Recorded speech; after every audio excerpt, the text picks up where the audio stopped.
School of the Arts in Washington, D.C., and I later continued my education at the University of the Arts in Philadelphia, PA. From there, I moved on to New York, and I joined Dallenberg, the group. I was fortunate enough to dance in the last Dallenberg company in New York City before he moved on to Seattle. From there, I made my way back to Philadelphia and I joined Philadenco. And I had 3 great seasons there under Joan Myers-Brown. Had a great time there, learned a lot. From there, I moved on and I went back to New York and I freelanced as well as did commercial work, and I was fortunate enough to do Broadway and some musical theater. I was in Equus, Broadway. I was in the international tour of West Side Story along with the national tour of Dreamgirls. From there, I moved back to Los Angeles, where I continued my career, but as a freelance dancer once again, performing and doing a lot of work with my production company, 5 Productions, www.5dance.com, working with my 2 business partners, Ross Mikey C and Dougie Styles.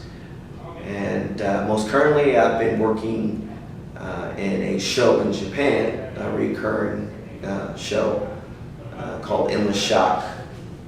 And that's pretty much what I've been doing.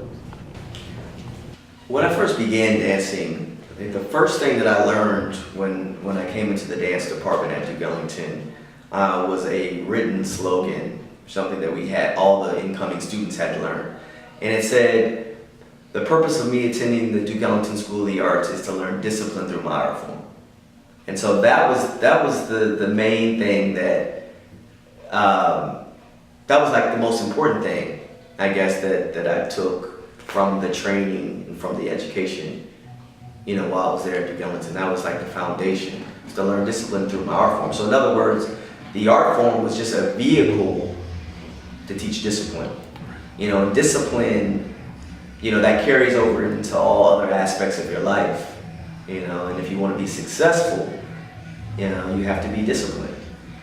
And so I really think that was vital, to me being successful and moving on. And then as I moved on to my professional career, I just carried that discipline over. And then from there I learned, other valuable experiences and other tools along the way, such as, the importance of being a professional. What is that? It's not just executing steps or executing your job, but it's showing up on time.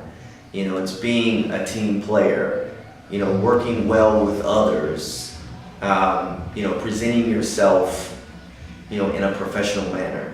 And all of those things kind of carry over, into your life. So you can choose to implement those things or choose not to implement them. But a lot of times those are the things that are going to make you successful.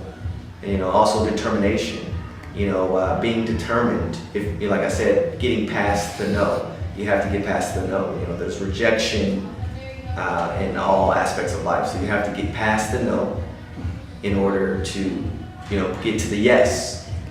And, I just feel like those things have been most beneficial to me in my professional career and in my personal, life.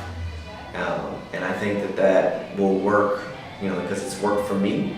And I'm a firm believer that, that it'll work for you.